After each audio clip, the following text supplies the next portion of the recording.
Hola, ¿qué tal? Bienvenidos a esta temporada de Asiento Libre, inaugurando. Han pasado muchas cosas, ha corrido mucha agua bajo el río Tacniño y queremos un poco actualizar la situación, el panorama, empezando además con un entrevistado que ha estado por la casa, ha estado por aquí por Asiento Libre en 2 oportunidades. Su presencia ya garantiza para nosotros una charla amena, además de una intelectualidad como él conoce y como por supuesto su presencia también garantiza. Estamos hablando en esta ocasión de Freddy Gambetta Uría, que se ha animado a venir aquí a los estudios de Asiento Libre. Muchas gracias, Freddy. Un aplauso con lo que estamos aquí, por favor, para el señor Freddy Gambetta. Bueno, muchas gracias por la invitación. Como dices, es la tercera vez que voy a estar acá. A la tercera va la vencida, ¿no? Ojalá que no sea así. O me gane el entrevistador, o gane el entrevistado, o empatamos. Ojalá que gane el entrevistado, porque lo que queremos es justamente sacarte provecho en esta entrevista. Cuéntanos, hace muy poco, 3 meses atrás más o menos, calculo, no, ya estamos bastante tiempo, publicaste Confesión de Parte. Es una frase que se atribuye al derecho, confesión de parte, relevo de pruebas. Si es que tú confiesas lo que dices, cualquier otra cosa que se haya escrito o dicho de ti, no tiene mucho peso. Cuéntanos por favor de Confesión de Parte, en principio cómo nace la idea y luego cómo fue el trayecto para publicarla. Bueno, en realidad mi libro Confesión de Parte es simplemente, digamos, el resumen, la culminación de los 50 años que tiene mi crónica dominical Rumor del Caplina, porque como alguien me dijo alguna vez en la calle, oye, tus crónicas son tu autobiografía, ¿no? Es cierto, porque yo relato cosas de mi infancia y la juventud, etcétera, y así voy relatando a Tacna, ¿no? En realidad, cuando yo he leído y releído Una Lima que se va de José Gálvez, me inspiré en él para escribir muy joven este Rumor del Caplina, que me salió bien en la década del 70, sí, que es el nombre de mi poemario que ha tenido éxito, que es el único que ha tenido éxito, creo yo, Rumor del Caplina, claro. Porque todas las cosas que se dicen ahí son un rumor del río que pasa por el centro de la ciudad, ¿verdad? Y es una muestra de que yo nunca he tenido ninguna ambición de ser un escritor nacional o internacional. A mí, mi meta, mi deseo, ya cumplido, es haber dedicado toda mi vida, la mayor parte, si no el 90% de mi creación, a Tacna, ¿no? Tanto en poesía, en ensayo biográfico, en una recopilación histórica también, y sobre todo en mis crónicas, en mis libros, además en investigaciones sueltas que he hecho, como por ejemplo para escribir Tacna es una emoción, ¿no? O Cualquiera tiempo pasado, ¿no? Que es un libro que va del 45 al 55, y donde se ve día a día, mes a mes, año a año, cómo va cambiando el rostro de Tacna y de pueblo se convierte en ciudad. Una metamorfosis. Realmente todo este conjunto de mi obra ya va a culminar prácticamente ya con mi vida, ¿no? Porque ya yo soy una persona de una edad provecta, ¿no?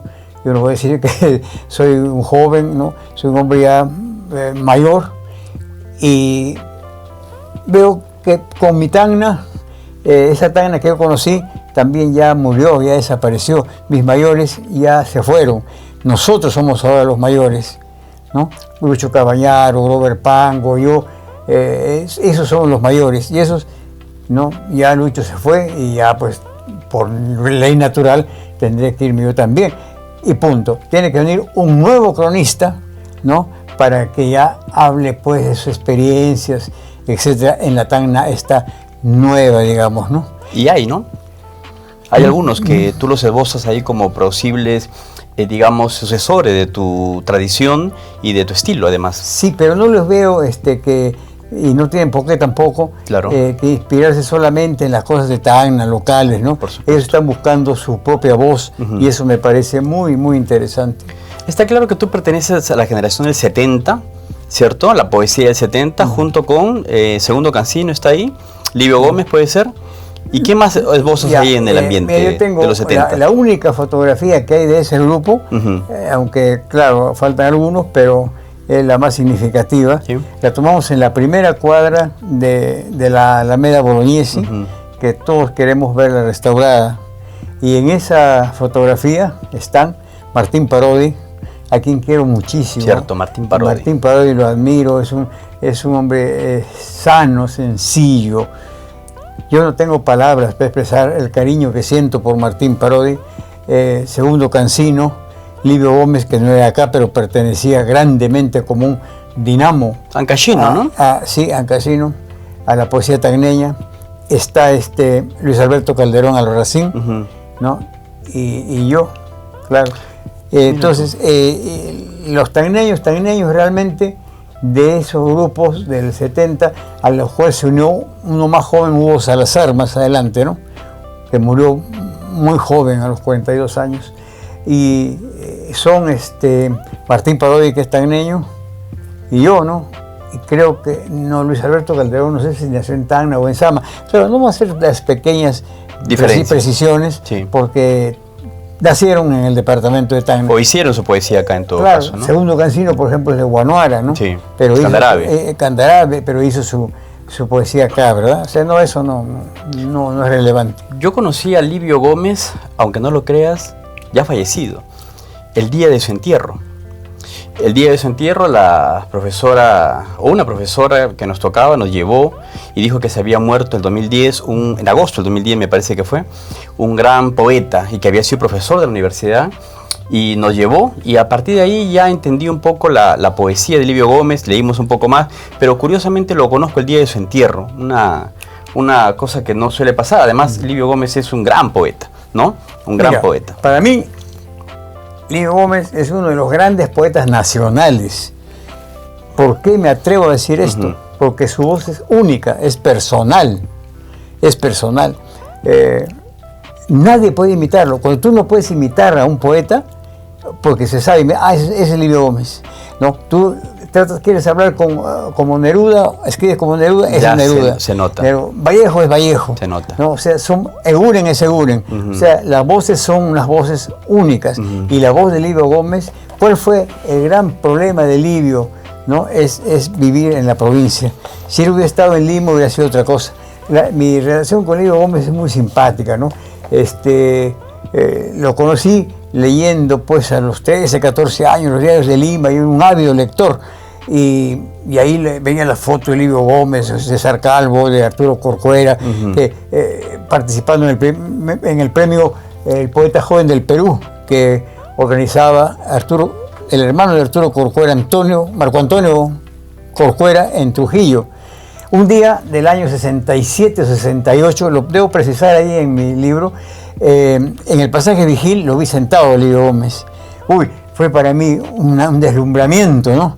Porque lógico, a esta ciudad no llegaban pues poetas nacionales, y la gente ni sabía eso, ¿no? A la gente no le importaba muy poco la poesía.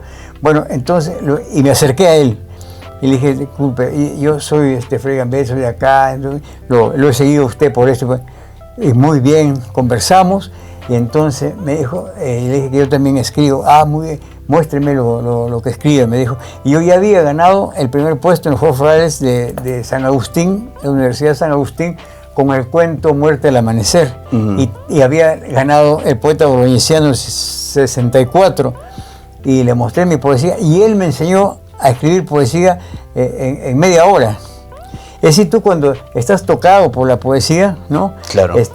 Aprendes muy rápido, ¿no? No hay necesidad de que te den lecciones. Simplemente me hizo ver la diferencia entre el cuento y la poesía, y me quedó para toda la vida, ¿no? ¿Y cuál es la diferencia? La diferencia. Si puedes contarle al público que no entiende la diferencia entre cuento y poesía. ¿No? Es sencillísimo. La poesía tiene que ser redonda. Siempre tiene que ser redonda. No puede dejar nada abierto. El cuento, sin embargo, siempre deja una ventana abierta. ¿Qué pasó después? ¿No? Esa es la diferencia simple entre el cuento y la poesía, ¿no? Entonces, un poeta, tú dices, este es un poema redondo, ¿no? Curiosamente has escrito novelas. Una novela, sí. Sí. ¿Y cuentos, también relatos por ahí? Ese relato, Muerte al Amanecer, dicen los que saben, me lo dijeron en Arequipa en aquel tiempo, me lo dijo el doctor Antonio Cornejo Polar, me lo dijo Pedro Luis González Pastor, Antonio Cornejo Polar. Yo he tenido mucha suerte, la vida ha sido conmigo sumamente generosa, como me dice mi amigo Robert.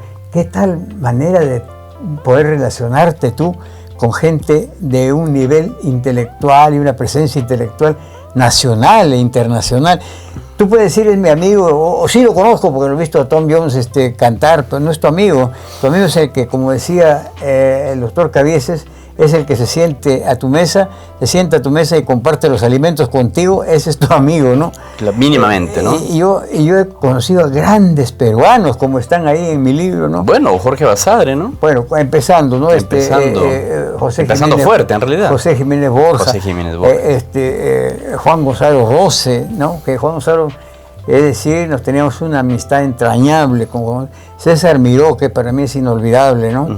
Y lo pruebo todo con cartas. Yo tengo como para poder publicar un epistolario, pero soy muy flojo, pues, porque eso debía reunirlo con un testimonio. Luis Jaime Cisneros también. Bueno, tienes la ayuda del gran Joel, que nos acompaña en esta entrevista, sí, y que te puede, digamos, también dar un poco de respaldo, aunque sea sobre esa tarea. Yo tengo que reconocer su trabajo, ¿no? Porque él es muy generoso. Además, él prácticamente ordenó el libro Confesión de Parte, ¿no? Y yo tuve la mala educación de no agradecerle públicamente el día de la presentación de mi libro. ¿Tiene la oportunidad? No, sí, él sabe. Claro. Y efectivamente, ¿no? Porque estas obras no las puede hacer una sola persona cuando son un caudal de cosas, ¿no? Y cada gente tiene también su ocupación. ¿Cómo está la familia ahora? ¿Cómo la sientes? Bien. Bien, gracias. ¿Cómo sientes que, digamos, hay esa conexión directamente con la familia? A partir de los años se va solidificando los lazos, se va un poco distanciando las cosas. ¿Cuál es tu mirada al respecto? Distanciando, porque es natural, ¿no? Es natural. Un padre se casa, tiene hijos, los hijos se van, forman su hogar, comienzan otra vida, sí, ¿no? Y ya no son tuyos, ¿no? Porque además nunca han sido tuyos. Bueno, yo tengo una teoría sobre eso. Los hermanos no son hermanos, ¿no? Tienen un conducto por donde han venido al mundo, pero en realidad sus caracteres, sus personalidades, una matriz en común, no son lo mismo, ¿no? Por eso es que Neruda dice tan lindo un poema que a veces tú quieres más, estimas más a una persona que no es de tu familia. Neruda dice, hablando de un Oyarzún, los Oyarzunes, ¿no? Dice que son más hermanos míos que mi hermano. Más hermano mío que mi hermano. Qué bonito. Y en el caso particular mío, por ejemplo, ver en silencio y sin opinar sobre ella, porque hay una cosa que yo jamás haré, como dicen los antiguos, Dios mediante, es alabar lo mío o lo de mis hijos, en este caso de Mauricio. Mauricio escribe siempre, bueno, es que como también comprenderás, y tú conoces mi casa, mi biblioteca, si eres niñito y ves que hay libros hasta el techo, entonces quieres sacar, quieres ver qué tienen esos libros. O sea, está muy familiarizado desde muy niño en realidad, claro, pues, ¿no? Está, y así no se haya dedicado exclusivamente a la literatura, pero yo lo he visto escribir cosas muy lindas, pero de un brochazo, como dirían los pintores, ¿no? Y tampoco me gusta exaltarlo, alabarlo, porque un gran elogio te puede llevar a las estrellas y una crítica a los infiernos, ¿no? Por eso es que yo soy enemigo de ser jurado. Nunca me piden a mí ser jurado de nada. Yo cuando estuve en Casa Basadre o en la Casa Cela, organizaba festivales, pero no concursos. ¿Por qué? Ni siquiera esos de ambientación, de oficinas que hay, ¿no? Y una vez me llevaron para ser jurado en Sofra Tacna, por el día de Tacna, y adornan las oficinas para ser jurado. No, festival, y a todos premiarlos, porque tú premias a uno, el otro no está contento, porque se ha esforzado tanto y después ya de repente nunca más va a participar. ¿Para qué si no voy a ganar? Sí, ¿no? Completamente. Y en poesía... Lo desahuciado completamente, claro, a la escritura. Un poeta joven de 14, 15 que no, esto no vale, dedícate a otra cosa, ¿no? Pero no, nunca vas a ser poeta, lo matas. Y además en el arte, todo tiene de acuerdo a quien lo ve, ¿no? Las cosas son de acuerdo de cómo uno ve, aprecia el arte, la pintura. En ese sentido, consideras tú que cualquiera puede ser artista? Yo creo que todos son artistas, porque tendrá que ser un espíritu muy malvado, ¿no? O cualquier cosa que ellos largan al público es arte. Pero es que ¿quién puede juzgar lo que eso no es arte, ¿no? Tú ves 4 mamarrachos que podría haber hecho Dalí, por ejemplo, ¿no? Y tú pones eso en un lado y pones realmente una obra del Dalí maduro, y tú ves esta de acá y dices, ¿qué es esto? Lo ha hecho un niño. Exacto. Pero como es Dalí, entonces cuesta un montón de plata, ¿no? Entonces, a mí me parece que hay que ser muy tolerante en esta cuestión. Y yo creo que un gran valor del ser humano, y lo digo a mi edad, es la tolerancia. Es el valor más grande. ¿Lo has aprendido con el tiempo? Con el tiempo, con el tiempo, y de Cabañaro. Y la envidia es un pecado capital. A los envidiosos deberían pasarlos por las armas, deberían matarlos. Además, la envidia hace que es algo que enaltece a quien la motiva, ¿no? Claro. Y denigra a quien la siente. Y es un tormento. A quien la padece en realidad, ¿no? La padece, ¿no? Porque te envidia y te ve cómo estás, pero él no puede llegar a eso, ¿no? Daga, hablemos un ratito acerca de, tú mencionas en tu libro Confesión de Parte, nadie levantó la voz en Tacna acerca de tu salida de la casa Basadre. Sí, me dolió mucho. Sí, entiendo el parecer. Quizás no fue tan público tampoco. Lo hablamos en privado alguna vez, me contaste algunas cosas sobre cómo fue la salida. ¿Puedes contar a la gente cómo así ocurrió esa vejación de que te sacan de una casa, digamos, que estaba en ruinas prácticamente cuando tú llegaste y que floreció con tu administración y con tu dirección? Bueno, en primer lugar, que la casa Basadre fue un paraíso cuando recién se abrió con el primer gobierno regional que presidía el ingeniero Alba Centurión. El primer presidente regional. Y ahí trajimos, porque formaba parte del comité, los restos de Basadre, su biblioteca, ¿no? Y esa casa está destinada a ser el hogar de la biblioteca Basadre, que era la razón de ser. El objetivo principal. De la casa, ¿no? Bueno, y hicimos un proyecto cultural muy lindo, es decir, fue maravilloso. Después pasaron los años ya, y es que esta es una historia muy larga de contar, y te voy a quitar el tiempo, realmente. Entiendo. Una cosa, quería mostrar simplemente ese parecer, claro. Sí, pero claro, resumiendo, te diré que ya en una segunda administración fui yo, pero lo que más también me dolió primero fue que terminó la gestión del ingeniero Alba, y yo me voy a quedar acá hasta que me muera. Esa era mi idea, siempre fue mi idea. Yo me voy a quedar acá hasta que me muera. No, llegó el segundo, Hugo Ordóñez, y me sacó de ahí, ¿no? Sin más.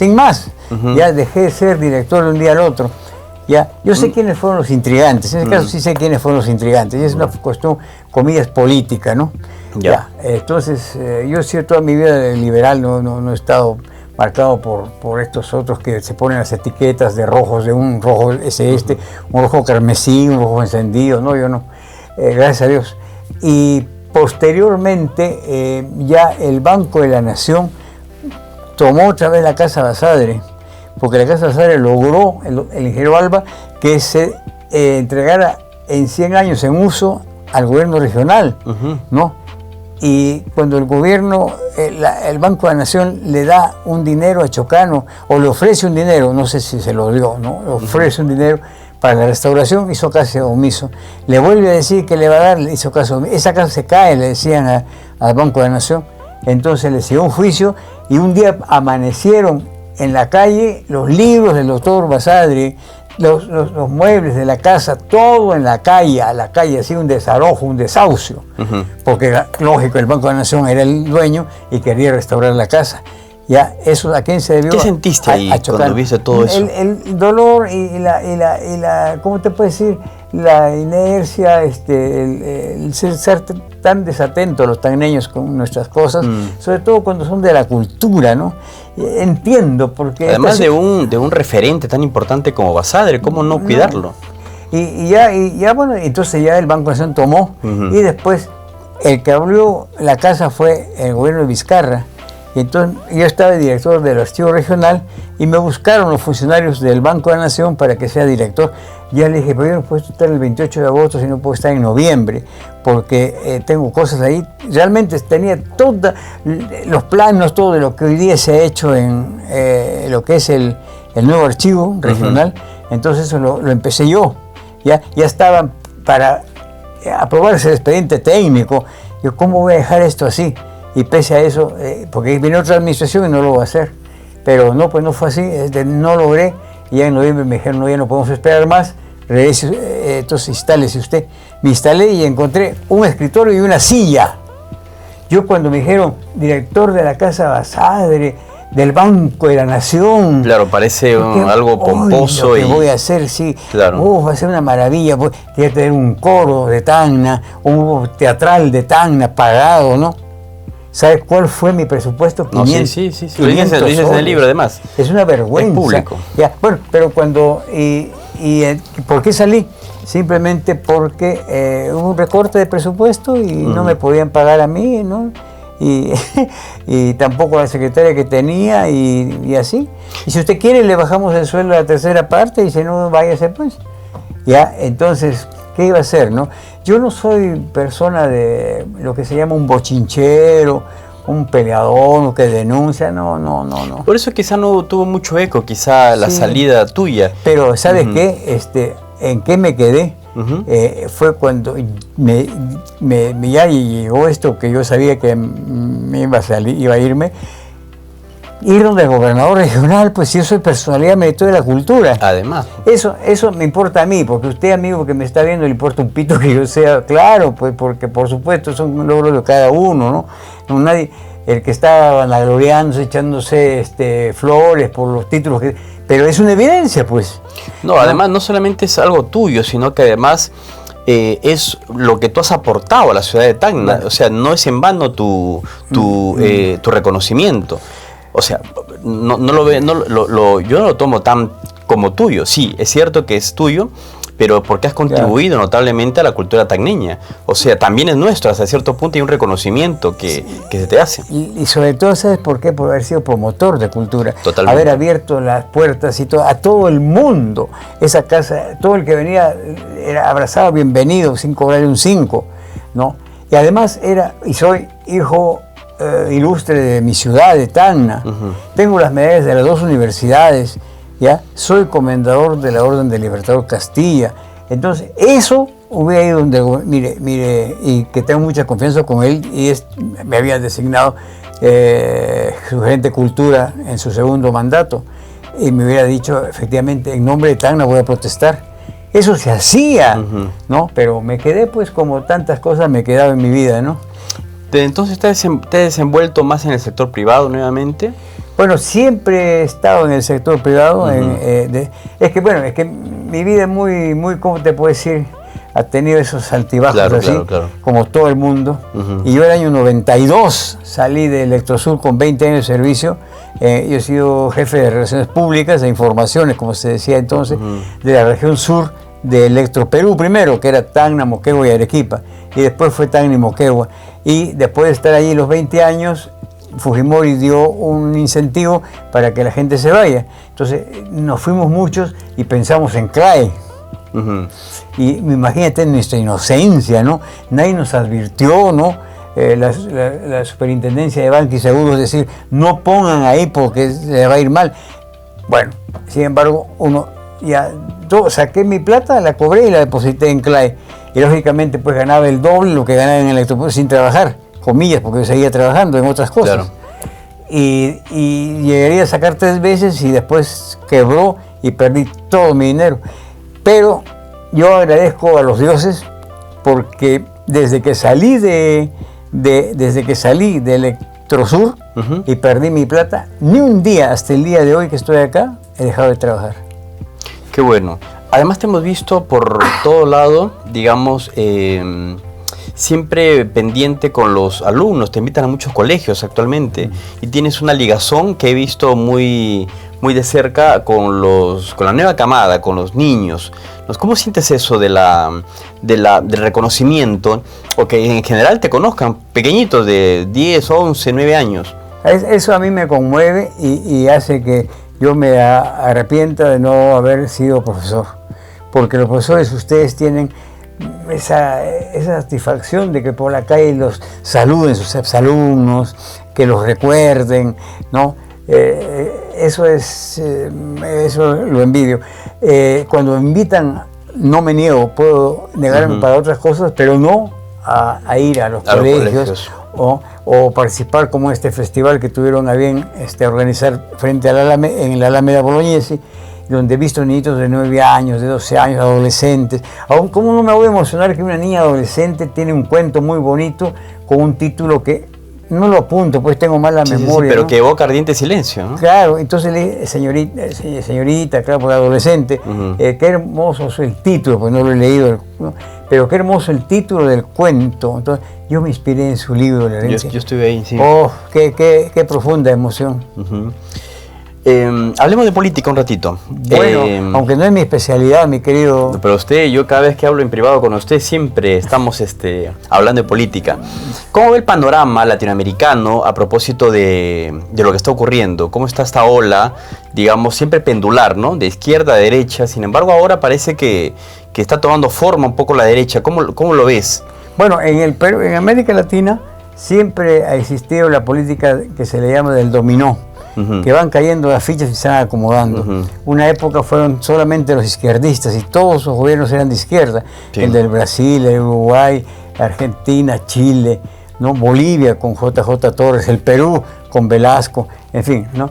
Y después ya han dejado de esa tendencia y luego ahora con Trump sobre todo, ¿no? Porque el peso de Estados Unidos es el peso de Estados Unidos ahora más que nunca. Creo que rige un poco la tendencia, ¿no? Exacto. Sí. Y además, ¿sabe qué? También favorece mucho al pensamiento de que la gente despierte las redes sociales. Porque hay que ser, no voy a emplear un término duro en un medio de comunicación, pero hay que ser muy ingenuo, ¿no? Para ahora pensar en las utopías que fracasaron. Claro. Me estoy refiriendo al marxismo, leninismo y todas estas cosas que ya no son nada, ¿no? Ves la miseria de Cuba, ¿no? Que da pena, ¿no? Y la diáspora venezolana que producto justamente de esas políticas. Sí, pero a mí más que Venezuela, ver a Cuba desangrándose, ¿no? Desangrándose, en ruinas. Me parece que todo este movimiento de Trump no solamente tiene que ver con Venezuela, tiene que ver con Cuba, incluso más que con Venezuela. ¿Ya? Pues es la raíz, digamos, latinoamericana, donde empezó las frustraciones. Además, una cosa muy importante, estos rojos son muy vivos. Siguieron más a Gramsci que a Marx y a Lenin, ¿no? Totalmente. Porque había que destruir la iglesia, el Estado, etcétera, los valores nacionales, los valores de las personas, etcétera. Y entonces, los rojos se dieron cuenta que los países americanos teníamos otra idiosincrasia, ¿no? Que teníamos más de corazón, ¿no? Más artistas, incluso endulzamos el idioma. O sea, tomaron la cultura. El quechua, ¿no? Por ejemplo, endulzó al español, etcétera, ¿no? Entonces, ¿por dónde vamos? Por la cultura. Entonces, ¿qué hacemos? La Casa de las Américas. La Casa de los máximos escritores, Vargas Llosa, García Márquez, jóvenes, García Márquez, aquí se me despintó totalmente a estas alturas, ¿eh? Gran escritor, por supuesto, ¿no? Pero diferenciamos al hombre de la obra, ¿no? Sí. El Cortázar, ¿no? Todos ellos apoyando a Castro, ¿no? Era la ola. La Casa de las Américas, el concurso de Casa de las Américas era de primera, ¿no? Entonces, y nos engañaron mala y vilmente, ¿no? Un asesino, un enfermo como Che Guevara, por ejemplo, totalmente, ¿no? Genocida y homófobo. Y los chicos todavía, algunos con la remera, el polo de un criminal, felizmente que ahora ya menos, ¿no? Menos mal que hay, sí, eso te iba a decir, ya hay poca gente confundida con el pensamiento obtuso de seguir esas líneas completamente de izquierda, no solamente de izquierda, marxistas que eran genocidas, claramente. Los izquierdistas no pueden lavarse las manos, pues 30.000 muertos con Guzmán. Eso no son. Y es pensamiento marxista, leninista, mariateguista, pensamiento Gonzalo, ¿no? ¿Qué te parece el hecho de que le llaman no terrorismo con todas sus letras, sino movimiento subversivo? Mira cómo le ponen ese matiz para... Ellos, pues. Claro, por eso. Ellos. Cómo le ponen ese matiz para suavizar un poco o conflicto interno, o conflicto armado interno, ¿no? Para un poco el lenguaje. Sí. Es poderoso y tú lo sabes muy bien porque eres poeta. Claro. Es poderoso. Cuando tú marcas la línea a partir del lenguaje, se nota, ¿no es cierto? Se nota. Y la ola ahora latinoamericana. Milei en Argentina, posiblemente gane, se han celebrado las elecciones en Chile, posiblemente gane, yo creo que va a ganar José Antonio Kast, no tengo ninguna duda, ¿no es cierto?, de que la votación se dirija a él. Ya la señora, digamos, Janet Jara llegó a un tope. ¿Cómo ves esa ola latinoamericana a partir de la política? Como te repito, tiene la base la presencia de Trump, ¿no?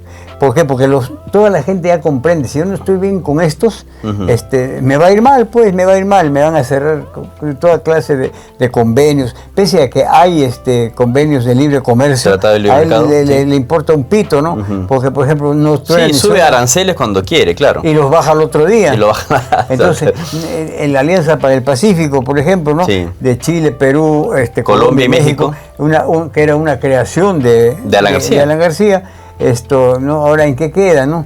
Claro, que en buena hora que queden estas, la reunión esta de Sao Paulo, los comunistas. Claro. Y bueno, el foro de Sao Paulo. El foro, sinvergüenzas, ¿no? Terroristas, ¿no? Yo creo que ahora el libre mercado tuvo que imponerse tarde o temprano. ¿Y en Perú cómo ves el panorama? ¿Cómo vienen elecciones acá, de acá menos de medio año? Muy triste, muy triste. ¿Cómo ves? No hay una ola interesante, ¿no es cierto? No hay un engañamuchacho. No hay una doctrina a la cual apegarse. No hay, y hay un engañamuchacho como la generación Z, donde está la generación 8, 9, viejos de 80 años, he visto con las poleras del Che Guevara, o una señora Susana Vaca que tiene 82 años metida en medio de ellos. Qué pena, ¿no? Por ella. Qué pena me da, ¿no? Sí, qué pena. Lo mismo pensé. Y así otro, ¿no? Y los jóvenes que, bueno, son llevados pues. Y es una eminencia, pues, Susana Vaca, metida en esas cosas, justificándose con la idea de estar comprometida con esto, pero la verdad es que siempre dista mucho de lo que uno quiere de un artista de ese calibre, ¿no? Bueno, es que siempre lo fue, pues no siempre, hay que leer su biografía, La primera parte es hermosa, pero la segunda destila, por ejemplo, toda su posición. Claro, no tampoco que encumbrar, que endiosar, acá artistas son seres humanos y se pueden equivocar. Pero a mí lo que me da bronca, ¿sabes qué? Es eso, ¿no? De lo de la cultura, que quedó para siempre. Ahora, si tú eres poeta, escritor, pero te declaras liberal o centro-derecha, te cortan la cabeza. Marginado completamente, ¿no? ¿Y quiénes son ellos? Te miran de reojo, pero ¿quiénes son ellos? Por el amor de Dios, ¿no?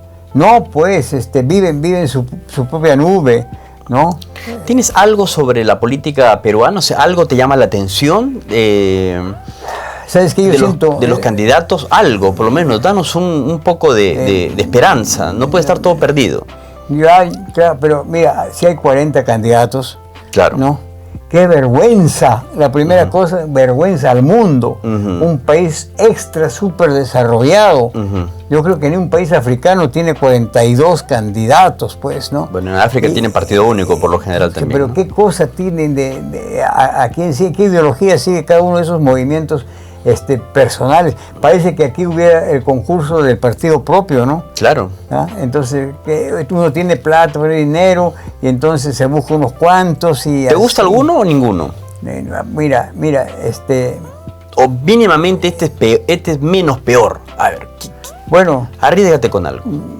Mira, yo veo, por ejemplo, a los de centro derecha, que creo que son los mejores, ¿no? Sí, total. Yo creo que en el Perú, creo que por ahí va la parte más moral. A mí me gusta mucho Alfredo Barnechea, por ejemplo. Totalmente. ¿Estamos de acuerdo? Estoy de acuerdo. Mira, que no nos hemos puesto de acuerdo. He escuchado muchas entrevistas. Ojalá que gane. Creo que va a haber elecciones de acá pronto. Es que puede pasar eso igual que lo que pasó con Tuto Quiroga, ¿no? Tuto Quiroga es más que Paz. Es más estadista, ha sido presidente, tiene contactos internacionales. Para tú ser presidente de una república tienes que tener presencia internacional, ¿no? O haber sido formado en una escuela. Y además, pues, Alfredo, pues, bueno, él dice que le robaron, pues, prácticamente la campaña del 2016. Le robaron por un asunto menor de unos chicharrones, domésticos, populares que no comió, pero creo que le robaron. Pues. Vamos a ver qué es lo que pasa. El panorama está tremendo. ¿Y qué es lo que pide Perú ahora, Freddy? ¿Qué es lo que pide o qué es lo que exige ahora? Mira, felizmente, de los candidatos? Felizmente, gracias a Dios, y también sucede a Alan García. ¿Quién llevó al presidente del Banco Central de Reserva del Perú. Claro, Julio Velarde fue puesto por Alan García. En su segundo gobierno. Así es. Nadie se da cuenta de que cuando Alan García en su segundo gobierno llevó el PBI del peruano al 8 y tanto por ciento, 8 puntos y más, que era, caía Europa estaba caída. ¿Cuánto le ha costado a España, Francia levantarse a esas potencias, a llegar al 2 de PBI, 3 y Perú tenía 8? Y fue un milagro. Convengamos que Alan García aprendió a la mala, ¿no? Exactamente, aprendió a la mala, sí, se rectificó. Tuvo que entender cómo funciona el mundo. Es que, ¿sabes qué? Ahí está pues el problema de la juventud, ¿no? Yo también he sido joven y queríamos cambiar el mundo y metimos todas las patas, ¿no? Porque Alan García, por ejemplo, fue sobrepasado por su ego y sobre todo por su que se podía como joven, con el apoyo de las masas, ir contra la corriente. Claro. Estabas viendo tú que ya se caía el muro de Berlín. Y a pocos años de caerse, en realidad. Y a los 2 años, ¿no? Sí. Porque los 2 años primeros de Alan fueron de luna de miel. Totalmente. Pero luego cuando tú tienes que pensar en los Estados Unidos. Toda la vida los Estados Unidos te van a marcar el paso. Y si no les gusta te van a cogotar. Ahí tienes tú el asunto ese, ¿no? ¿Está mal decir que tú eres aprista? Yo no soy aprista, yo soy allista. Ya, porque de la ideología doctrinal de Víctor Raúl. Ajá, claro. Yo creo que Víctor Raúl es el más grande político que ha dado el Perú, ¿no? Sí. De siempre. Uh-huh. Y además un hombre con una nobleza extraordinaria. Ya, mucho nos enseñó a quienes hemos leído a Víctor Raúl, lo hemos escuchado, muchísimo nos enseñó. Tenía una frase que a mí me encanta, ¿no? Sí. Mortal, procura que tu odio no sea inmortal. Interesante. ¿No? Cuando a él Interesante reflexión. A él Leguía, a quien yo admiro y quiero como taineño, lo adoro a Leguía, ese gran presidente, que el onceño, que se robó, que ya hable para otro lado, pero a un taineño no le hable eso. Lo persiguió a toda esa generación del 20, a esos grandes muchachos, inteligencias brillantes, uh-huh. ¿no? Hasta Basadre fue a la cárcel, fue al frontón. Pero sin embargo, Mariátegui y Haya destacaban por sobre todos los políticos. A Haya lo persiguió hasta compensando por su cabeza. Se escapaba, bueno. No sé si la biografía de él es así, pues. Y sin embargo, a Mariátegui, que era un columnista social, le ofreció unas becas en Europa. Sí. Y se fue Mariátegui a Europa. Y de allá escribía acerca del Perú sin conocer la realidad peruana. Sin haber ido jamás a la sierra, como dice su descendiente. Él mismo dice. Claro, Aldo Mariátegui, ¿no? Pero Mariátegui, brillante idea, brillante testa, intelectual de primera, y cuando llega dice, de Europa he desposado ideas y a una mujer. Claro, pues se casó con una italiana, ¿verdad? Entonces, las ideas que desposó, con quien se casó, fue con el marxismo, el leninismo, ¿verdad? Ya. Pero fue con la beca. Y sin embargo, a Haya estuvo perseguido, es decir, lo agarraba y lo mataba. Entiendo. Pero ¿a qué va? Ya que hablamos de Alfredo Barnechea, en el año 68, una sola entrevista televisada dio Víctor Raúl. Por además ya no era pues el telegénico, ¿no? Porque gordo, mayor, muy gordo, mayor, sí. ¿No? Ya cansado, frente a un Fernando Belaúnde que era joven, ¿no? Con otra imagen, ¿no? Y le preguntó Barnechea, ¿cuál cree usted, Víctor Raúl, que ha sido el mejor presidente del Perú en todo lo que va del siglo XX? Y dijo, sin duda ninguna, Leguía. Mira, esa grandeza de Víctor Raúl, ¿por qué? El proyecto Olmos, las carreteras de penetración, uh-huh. La avenida Arequipa, ¿no? Que los malvados perversos, ¿no? Le quitaron el nombre de Avenida Leguía, naturalmente, y ahora si tú vas a Lima, ves a la entrada de la Avenida Arequipa, así es el busto de Leguía, ¿ya? Y unió a San Isidro, Miraflores, Barrancos, Chorrillos, todo eso una avenida, ¿no? Que era como una columna vertebral de Lima. Un hombre con mucha visión, un hombre que manejó la finanza pública de la mejor manera, que tuvo como todos pues ¿no? sus falencias, y además que fue tirano y fue dictador, porque tenía todo el poder también, ¿no? y, Claro. el poder corrompe, ¿no? Pero bueno, pero vamos a la grandeza de Haya, ¿no? Cuando le preguntan quién fue el mejor presidente del Perú en el siglo XX, dijo Leguía. Vamos con algunas reflexiones, siempre queda corto la parte del tiempo contigo, Freddy. Estamos casi ya 40 minutos más o menos, ¿no? Ah, caramba, mira. Quiero algunas reflexiones rápidas, si quieres tú una palabra, si quieres tú una Ya. idea acerca de los personajes o de las ideas o las palabras que te voy a decir. Lucho Cabañaro. Una palabra o una reflexión o una Sí. idea sobre él. ¿Cómo lo puedes resumir? Incomparable. Incomparable. La poesía.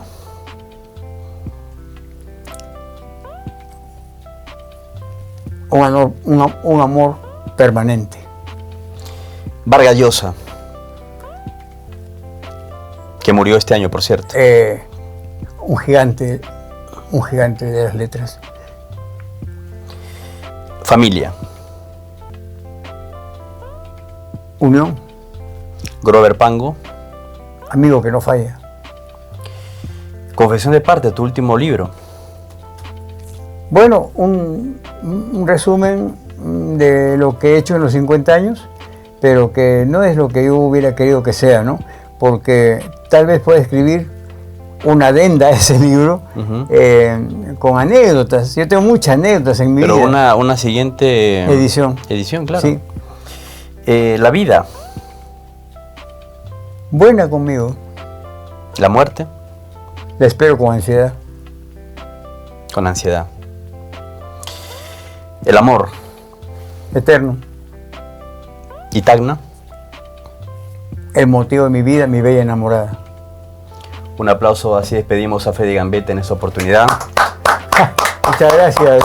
No se esfuerce. Gracias. Gracias por estar con nosotros en esta cuarta temporada. Ha sido muy interesante compartir con la testa, en este caso, ¿no? La cabeza amoblada de ideas del señor Freddy Gambetta. Para mí es un honor tremendo estar aquí contigo por una tercera oportunidad. Nosotros conversamos mucho, pero aquí en público es la tercera vez que nos vemos, así que nada, nos despedimos. Hasta una próxima oportunidad. Sigan sintonizando las entrevistas de Asiento Libre, que estamos en una cuarta temporada ya. Hasta luego. Nos vemos. Chao.